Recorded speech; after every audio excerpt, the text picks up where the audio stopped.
Antonio starts right now.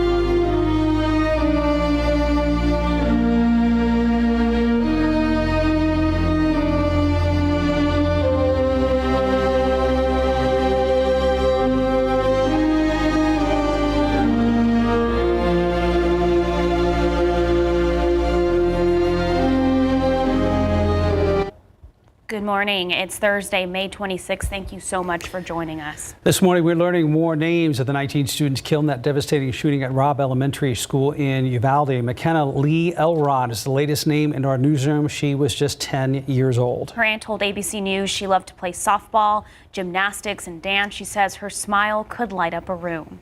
We also know now that all the victims were in the same fourth grade classroom. Their young, innocent lives ended by an 18-year-old gunman with just 2 days left in the school year during what is now the deadliest elementary school shooting since Sandy Hook and the deadliest school shooting in Texas history.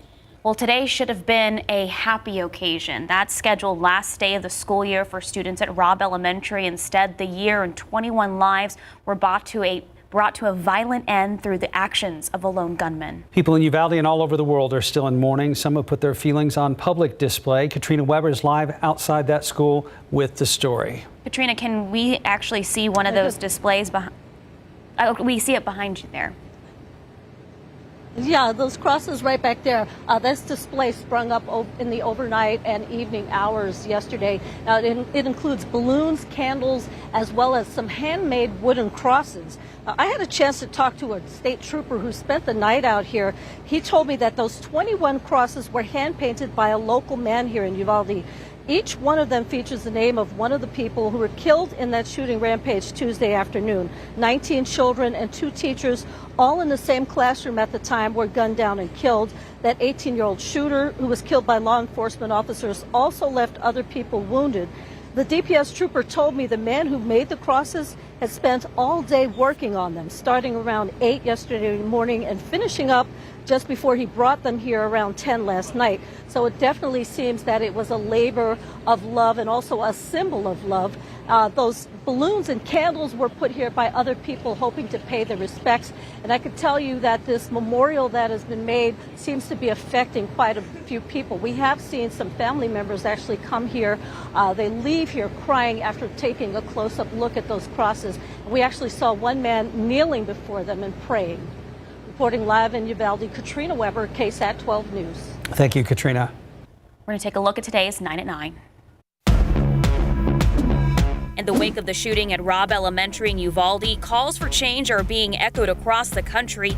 Dozens of protesters rallied outside the National Rifle Association's headquarters in Fairfax, Virginia, calling for stricter gun control.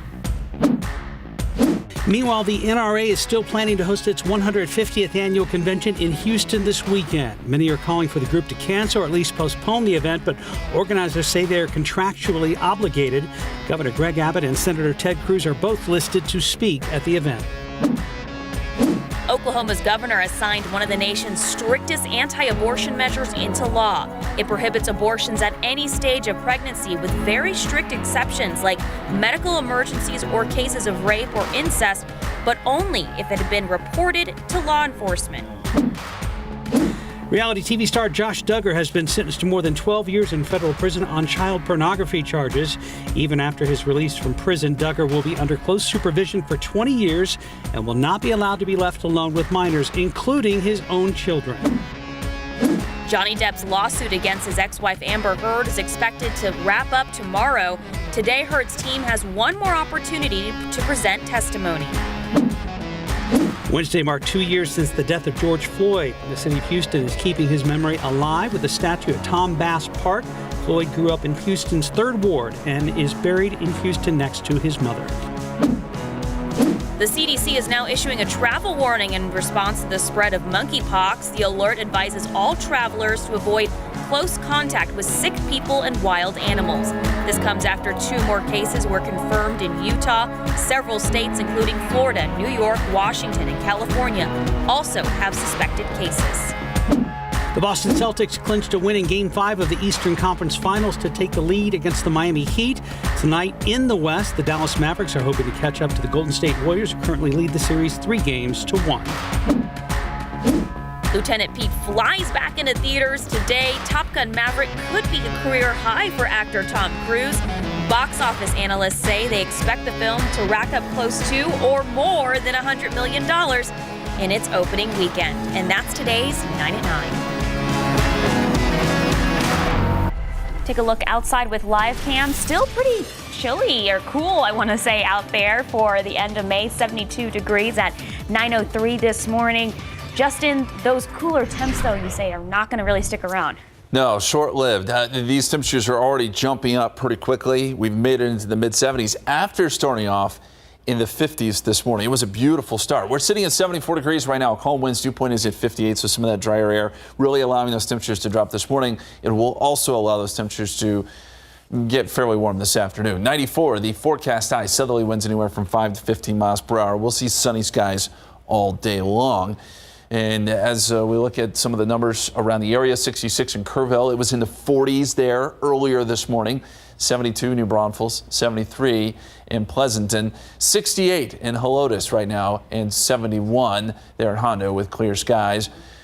We do need to pass along that today is an ozone action day. It's unhealthy for those who are sensitive to that kind of air pollution. Just a heads up. We typically see that sometimes after these weak fronts.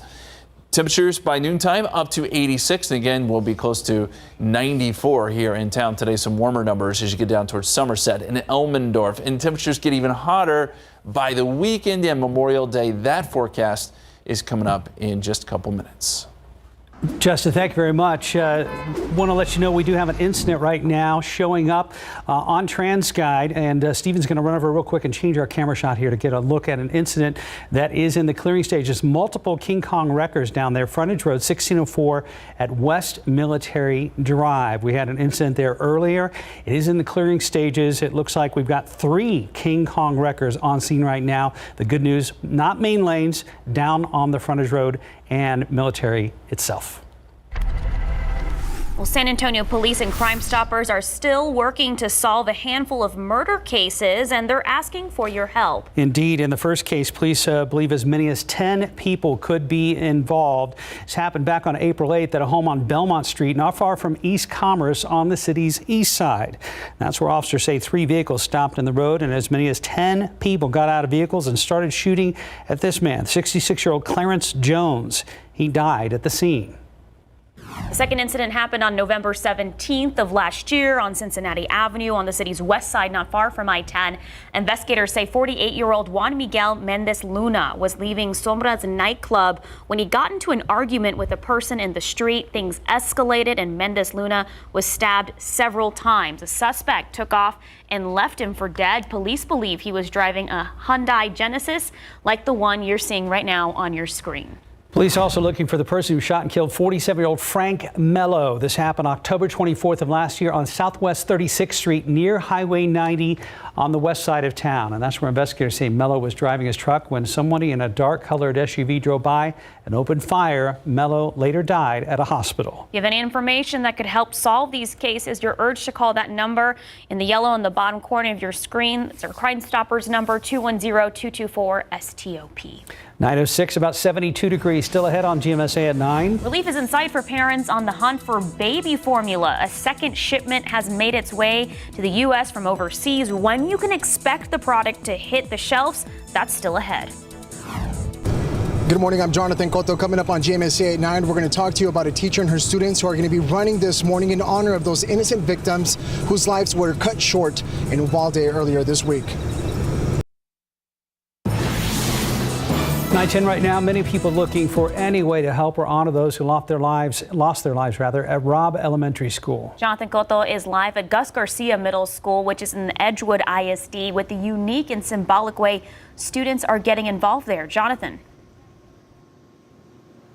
That's right, Sarah. Good morning to both of you. It's an absolute honor and privilege to be here on the city's west side at Gus Garcia Middle School, where a teacher and her students are taking place of something very, very special. I had an opportunity to speak with Elizabeth Reyes. She's an art teacher here at Gus Garcia, who tells me she's going to be running a certain distance, a certain amount of miles in honor of those victims whose lives unfortunately were cut short. Let's take a listen. It's 83 miles from our front door here at Gus Garcia, 83 miles to Robb Elementary. So our neighbor, our community is 83 miles.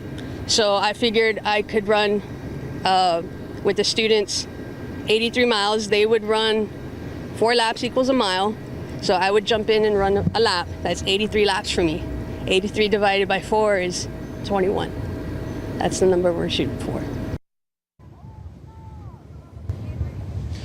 Now, Mark, Sarah, Ms. Reyes and her students are preparing to undergo that run in honor of the victims. But with me right now is Amador Meo Bermea, who was a student at Robb Elementary. Amador, thank you so much for being with us. I understand that one of the teachers whose life was cut short this week was, in fact, your second grade teacher. Can you talk to me about this? Yeah, so when I heard about the news on Tuesday, I was just in disbelief, and at the same time, I couldn't wrap my head around it. And then on Wednesday morning, I woke up to find out that my second grade teacher had passed away, Miss Garcia.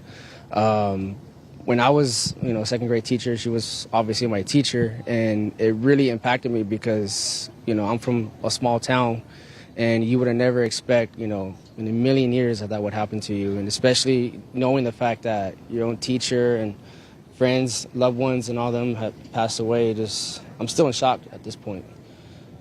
Now, what is, as we learned, we're 83 miles roughly from Uvalde. The run about to take place here with Ms. Reyes and the students, how significant is it that the surrounding communities pay their respects as we just try to live through this tragic event? It's very significant because from a small town community, you're just used to, just a small community coming together as one. And it's very greatly appreciated knowing that, outside the community, there's people that have our backs, that support us, and that are helping us get through the pain. I know no words or prayers are going to be enough to get us through this tragedy, but it does help us, makes us happy knowing that, that everybody around us is supporting us at this moment. Amador, thank you so much for being so honest and vulnerable in giving us your words and sharing your time with us. We really appreciate it. On behalf of myself and our KSAT family, our deepest condolences to you. We know this definitely hits home for you. Mark, Sarah, well, there you have it. We're going to continue to hang out here with the teachers and staff and students here at Gus Garcia Middle School as they start their run, their 83-mile run. We know Ms. Reyes is going to be running 21 of those miles. The difference is going to be distributed between those students. It's important to mention that 3 flags will be flying here this morning: the American flag, the Texas flag, and the first responder flag. Some of those flags will have ribbons, maroon ribbons, signifying those who lost their lives. Back to you. Such an impactful story. Thank you so much, Jonathan. Thanks, Jonathan, out there at Gus Garcia Middle School. All right, it was a beautiful day there in the background of Jonathan's live shot.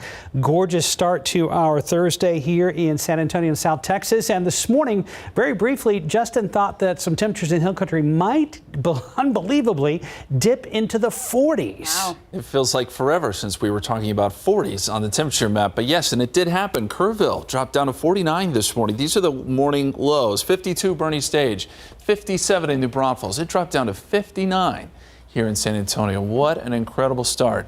And looking at some of the other cities there, 59 Rock Springs. It got down to 61 in Uvalde this morning. We're now seeing those temperatures really start to warm up. We've gained about 15 degrees or so just within the last couple of hours. As we look at the month in review, May has been just a really hot month, at least it was to start, all the way through the 21st. You see how many records we set. We had 5 days in a row where we were setting records. And then finally, we got some fronts and a little bit of rain, and that brought us below average for a few days. Only a few days, because we are forecasting today to go back up above average and to finish out the month above average. We're about 7 degrees above average in general for the month of May. We had several days where we were above 100, and the coolest day is actually this morning now, as we did drop down to 59. But as it stands, I think this is still going to go into the record books as one of the hottest Mays we've ever seen here in San Antonio. We know that the rain was beneficial, but how much did it help the aquifer? A little bit. We got a bump. It's up to 646.2, but already starting to peak and may start to go back down here. Our 10-day average is still 644.3. We're still very much in stage 2 water restrictions, which means once a week watering 7 to 11 and 7 to 11. So that's the latest here with the aquifer. As we go outside, still pretty nice, but temperatures on their way up. 74 degrees, calm winds, and that dew point of 58. That's what really helped us this morning to get those temperatures to drop. And as we look at the dew points, starting to come up some, but this is still in a comfortable territory, pleasant as we'll call it. It gets more muggy as you work south, and in general we're going to see humidity increasing a little bit more each day as we head into the weekend and next week. The afternoons will still be dry, but the mornings especially, you'll start to notice a little bit more humidity. Temperatures at this hour: 66 in Kerrville, 71 in Hondo, 76 in Cotulla, and seeing 70 Bernie Stage, 63 in Comfort, 71 right now at Canyon Lake with clear skies there. The low temperature forecast, well, it was really nice this morning, and the temperatures will be a little bit below average tomorrow morning too, I think. But after that, we start to climb back up above average, and that's just an indication that more moisture is starting to pour back into the area. In the meantime, here's the setup. So big area of low pressure, slow moving area of low pressure working west-east across the country. Severe weather now erupting in places like Mississippi, Alabama, and Florida. Tornado watch box in effect there, and it's going to be a busy day up and down the eastern half of the country with these showers and storms. We're on the back side of the system where we're getting that dry push of air. The severe weather risk today stretches from Atlanta up to Cleveland and back down where you see that tornado watch in the Florida Panhandle this morning.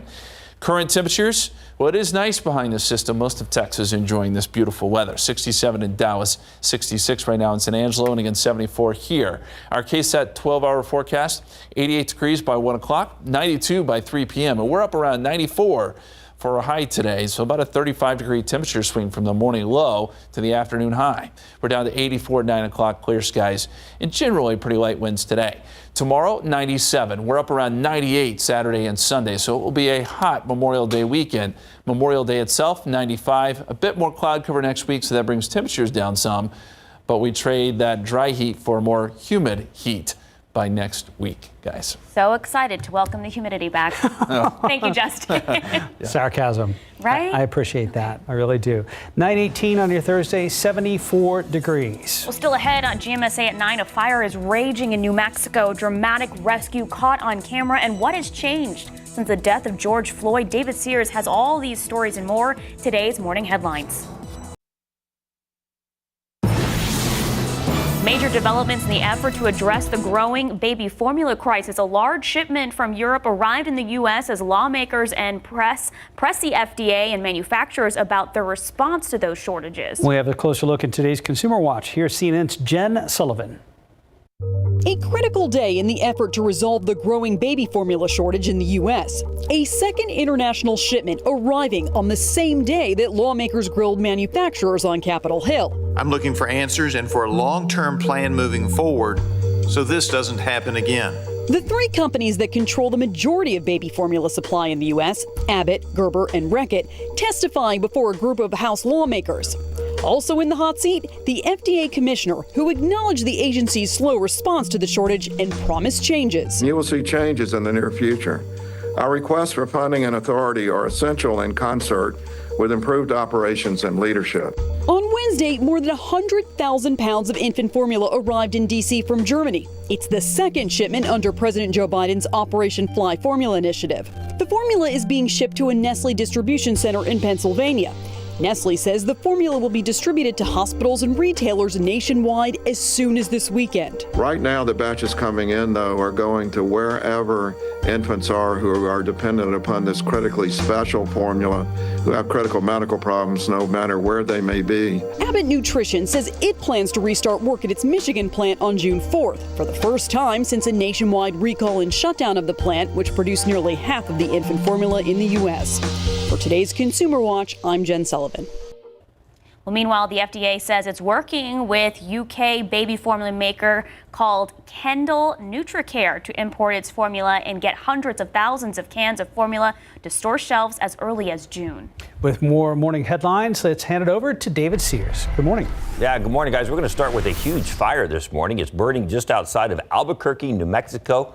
As wild and massive as it looks, it's only burned about 30 acres so far. Evacuations were ordered at one time, but they have been lifted this morning. There is no threat to any homes or businesses as of right now, and so far no injuries. Fire officials are still trying to figure out how that blaze got started. It has been 2 years since the killing of George Floyd, and the healing continues to this day. One of the sanctuaries for healing has been the Zion Baptist Church in Minnesota, led by Pastor Brian Herron. He says at the time of the feelings of despair, depression, and hopelessness spilled over into the streets in the form of riots and a cry for justice, Pastor Herron believes that his church has had an impact, allowing people to process their pain and grief. He says that after 2 years, some things have changed, but other things have not. I think we're still dealing with the trauma, but let's go to the other side also. This has really created some activism and a expression of optimism from a lot of our young people that they can make a difference and that they can change things. Former police officer Derek Chauvin was convicted of killing Floyd. He was sentenced to 22.5 years. He has appealed that sentence. Sir, you okay? Yeah. Okay. All right. I'm glad we saw you. Yeah, and so is that man. You're looking at body cam footage from New York City police officers. That is Jason Macaluso and Detective Henry Greco on the subway train platform when they saw that man fall off onto the tracks. He is Solomon Rafe, and he is partially blind. The two officers ran to his aid and pulled the man to safety just in time. A train was pulling into the station. Macaluso and Greco received Hero of the Subway Awards, the highest honor given to non-transit employees. The officers and the man have since been reunited. Rafael said they are all friends now for life, and he once again thanked them for saving his life. A Ukrainian refugee here in the States needed a little help, so his newfound community came to the rescue. Oleksandr Karik damaged his prosthetic leg while he was in the process of escaping the bombing of his home city of Mariupol in Ukraine. He made his way to North Carolina, where Del Bianco Prosthetics is now molding him a new modern prosthetic. Most of the work is pro bono. There's also an online fundraiser for him. Owner Jim Del Bianco knows the family doesn't have insurance, so he wanted to do what he could to help. So there you go, reaching out and helping those in need. Yes, sir. Thank you, David. Right now, 926, about 74 degrees. There's much more ahead on GMSA at 9. Governor Greg Abbott says the state needs to address mental health issues after the school shooting in Uvalde. Coming up, how one local student is hoping to break the stigma around mental health and raise awareness. And after the break, a doctor with Children's Hospital joining us with tips on how to talk to your kids in times of tragedy like this. How do we comfort them? When is the time? She answers some of those questions coming up. As we head into break, a quick look at TransGuide. There was a situation that we talked about earlier, Loop 1604 in Military. It looks like those trucks are still out there. Those wreckers are still out there. We'll keep you posted on this throughout the morning. 9:30, welcome back. One of the hardest things parents are dealing with in the days following the devastating shooting at Robb Elementary in Uvalde is how to talk to your kids. Definitely a tough subject. Today, we look for help from the Children's Hospital of San Antonio. This morning, we are joined by Dr. Elena Michelson, Chief of Pediatric Psychology with the Children's Hospital of San Antonio. Thank you so much for making time for us this morning, Doctor. And should parents bring this topic up first or wait for their child to ask those questions? Well, you know, this has become an event that the entire world is now talking about, and I think we will be talking about it for a very long time, years to come likely. So we do believe that parents should bring it up to the children at this point, but mainly to ask what it is that they've heard. We can try to shield our children at home, but they are hearing things from their classmates, from their teachers. They're probably picking up on something going on at school because all the schools are maximizing safety measures. So I would probably just gently ask your child, you know, have you heard anything about what happened in Uvalde? Do you have any questions? Dr. Michelson, how much detail should we as parents go into with our kids about events like this week? Well, parents know their children best. I always say it all depends on your child's age and developmental level and whether they struggle with any anxiety and mental health problems. In general, we always say just wait for your children to ask questions and only answer their questions. Don't give them extra details. Just ask what they'd like to know, which may be very minimal. They may just have one question. So Dr. Michelson, we all know that children, even really young children, might have a phone or an iPad. So how much is too much regarding access to social media and news coverage for children? I would say all news coverage is probably too much for children, unless you're talking maybe about a child who is 16, 17, and probably just a child who has no mental health problems and never struggled with anxiety and can handle news coverage. But most news coverage is too much for adults right now. This is very traumatizing, what we're seeing and hearing. It is very hard to hear, so very limited amounts. And for younger children, I would not allow them to see any news coverage, but more answer any other questions they may have. That's absolutely fair. Finally, what can parents do to ease fears a child might have about feeling safe in their own school, even though the school year is winding down? What kind of advice can you give there? The best thing you can do is find out what your school is doing right now for extra safety measures. I think all of the local school districts are doing extra safety things, and they are trying to inform parents about what they're doing. If they haven't informed you, call your school and ask, what is it that you're doing? I believe almost all school districts have extra police personnel on site and doing, extra safety things like locking their doors and, trying to make kids feel safe. So find out what your school is doing and reassure your child that this is what their adults in their life are doing to keep them safe. Absolutely. And I think we can reinforce that even going into when classes resume at the end of this summer and into this fall. All right, Dr. Elena Michelson, Chief of Pediatric Psychology with Children's Hospital of San Antonio. Thank you for your time and your expertise. Of course. Thanks. And remember, you don't have to handle this all alone. There are plenty of resources in and around San Antonio, as well as online. The Ecumenical Center and the Children's Bereavement Center are both offering individual and group therapy for families. Their numbers are on your screen right now. You can call to schedule an appointment or talk to a counselor directly. You can also find these numbers and that information on our website at KSAT.com. Governor Greg Abbott calls the shooting in Uvalde a mental health issue. It's a topic that resurfaces after almost every act of violence like this. But many people would like to keep the conversation going every day. May is Mental Health Awareness Month, and here at home, San Antonio ISD is hosting a walk to break down the stigma surrounding mental health. Tiffany Huertas joins us live from Jefferson High School with more. Tiffany, you tell us one student in particular is really rallying behind this cause. That's right, Mark. This was inspired by Joseph Gonzalez. He came up with this idea, and now this is the first time the district is going to do this walk, which is really amazing. And joining us right now is Senior Joseph Gonzalez. Good morning. Talk to us about the idea, how it all came about. Good morning. Well, I'm part of the IB diploma program, and that's for junior and senior year. And Jefferson also has the middle years program, which is for freshman and sophomore year. And in sophomore year, part of the program is you have to do a personal project. And it can be anything that's personal to you. And I didn't really know what to do at first, but my cousin participated and posted on Facebook that she did this walk called Darkness into Light, which is it's a worldwide walk, and it's put on by the Pieta House in Ireland. And it's a suicide awareness walk.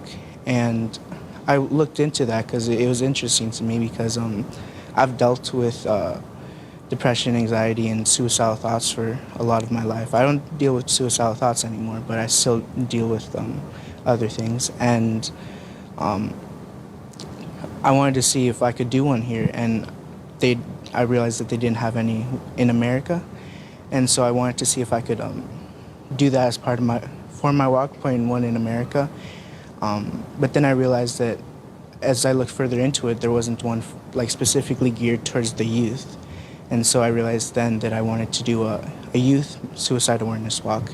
And that was sophomore year, and I actually had Alamo Stadium reserved back then as well, but COVID hit and I couldn't do it. And then this year, I had another project, and so I decided to complete that, and I had it scaled back, and I did at Jefferson, but it was successful, and it was about 90 people showed up, and so I knew that it was something that would be successful and that would impact a lot of people, because a lot of people did come up to me and said, like, thank you for spreading awareness and like starting the conversation, because starting the conversation is really important, and I realized that I wanted to,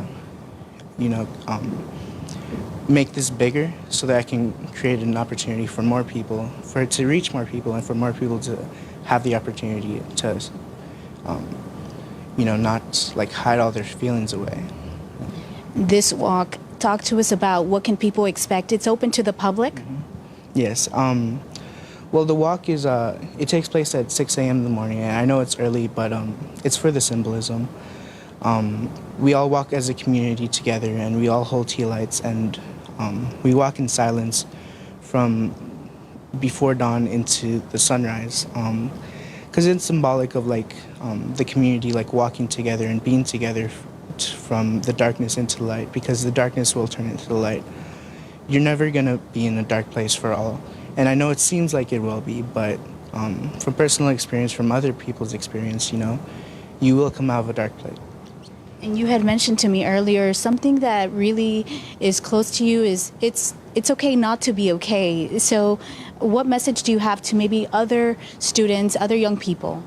Yeah, absolutely. It's okay to not be okay. And I wish that I knew that when I was dealing with all this stuff. And thank God that I'm out of the dark place. But it's important for people to know that you're not alone. And even though it may seem like you're alone, and even though it may seem like no one's going to be there for you, people are there for you, and people do care for you. Your loved ones, your friends, even people who don't know you, like they're willing to help you. And this is happening on Saturday at what time? Saturday at 6 a.m. On the field at Alamo Stadium. Well, this is really exciting. What is your ultimate goal? Do you hope that more people join this year? Yeah, I absolutely hope that more people join this year. Again, it's not just something that's specific to Jefferson. It's worldwide, and I want people, all of San Antonio, to know that they can come and join and help spread awareness and start the conversation and help join the conversation to like sort of end the stigma around mental health. And you're helping a lot of people just having this conversation, and a message is just go, get together, bring your family and friends, and it's going to be a great event, right? Yeah. Well, thank you so much for joining us, and what an excellent idea, walk. I'm sure a lot of people are going to join. Back to you in the studio.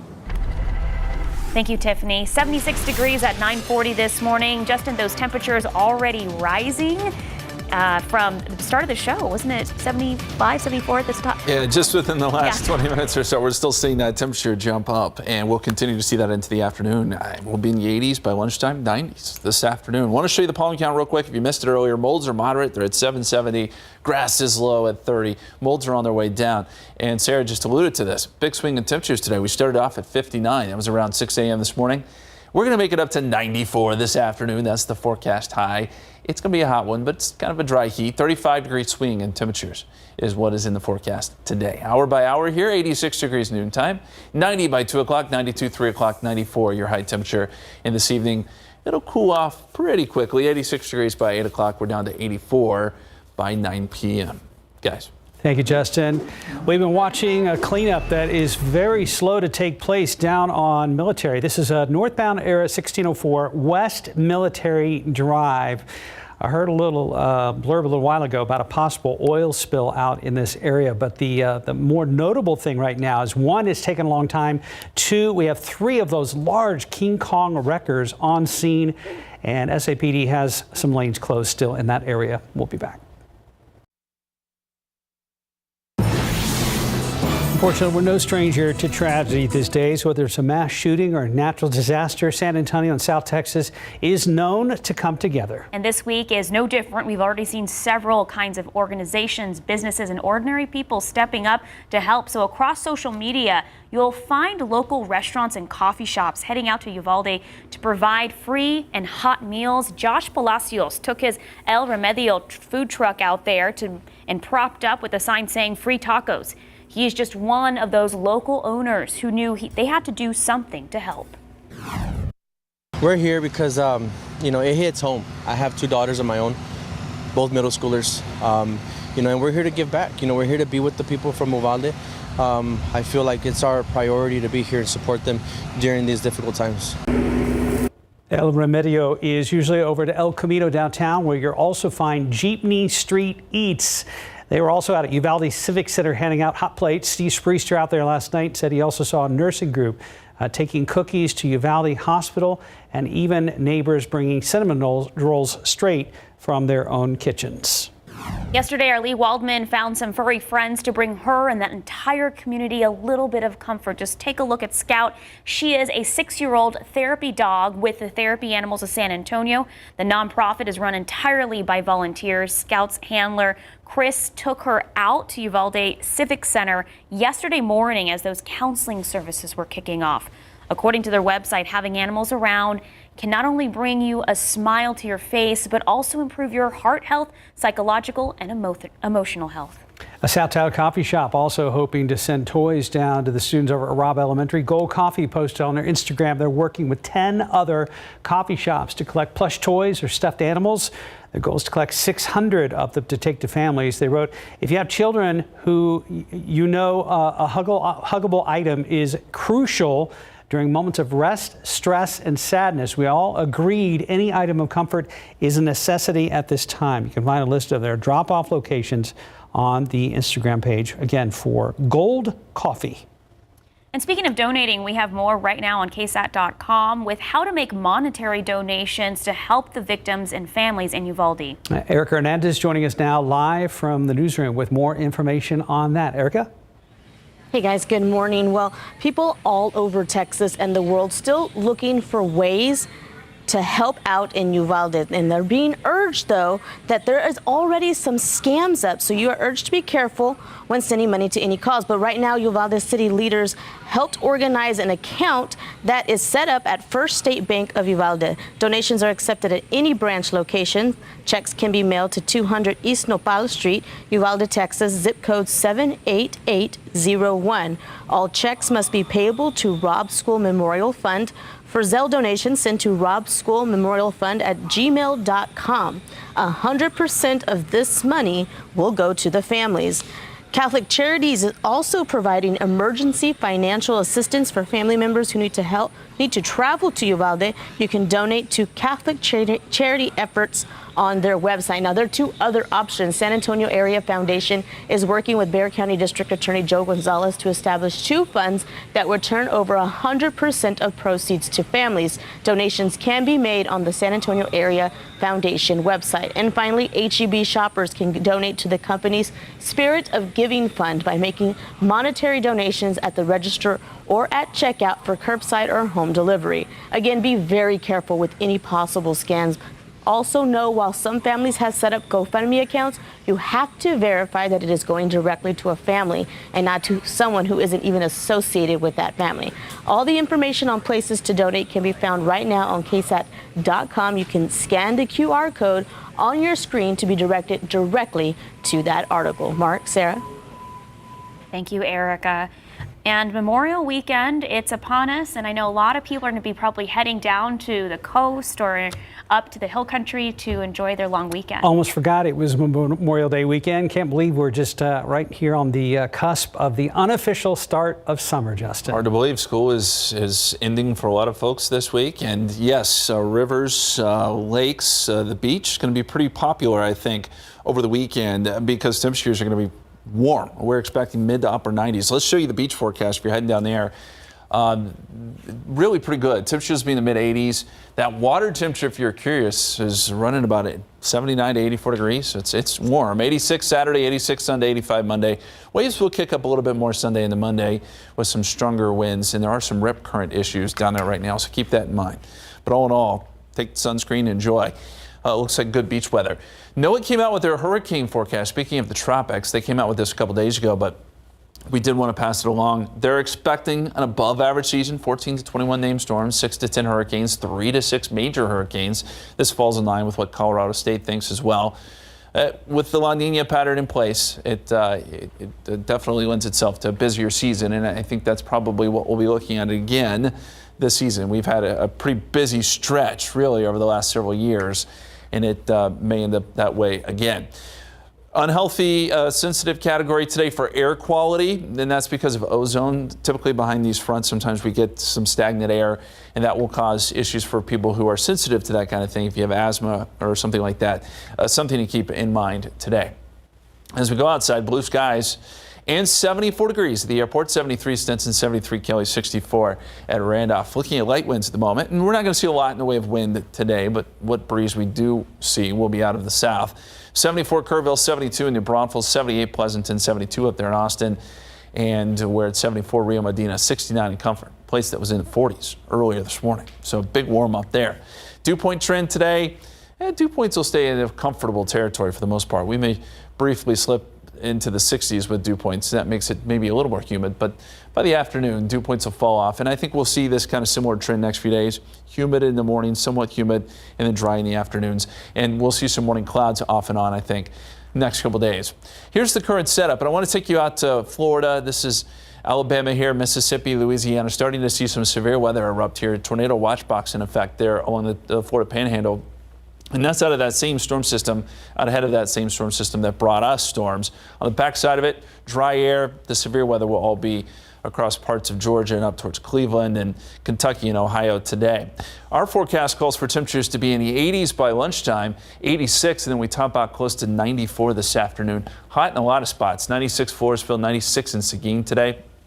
In the weekend, as we said, is going to be toasty. 97 tomorrow, 98 Saturday, 98 Sunday, 95 on Monday for Memorial Day. We will get more humidity, though, next week, and that allows for some more cloud cover. Unfortunately, rain stays out of the forecast. We need more rain. We do. We don't have any. Right, thanks, Justin. 9:52, about 78 degrees. We'll be right back. Transcat right now. Let's check on that incident northbound 1604 at West Military. This is down at the intersection on Military at the frontage road, and what a mess, and it is still ongoing out there. Multiple police units on the scene, a number of lanes closed, and 3 King Kong wreckers working to resolve that situation. It's been there all hour, hasn't it? It has. It's interesting to see how long all that stuff takes. Still there. All right, Justin. Yeah, we've gained already 20 degrees, guys, since our morning low. We're up to 79 now, up to 94 today, upper 90s this weekend. It'll be hot and it's dry throughout the 7-day forecast. It sure is. All right, Justin, thank you. Have a great day, everybody. Happy Thursday.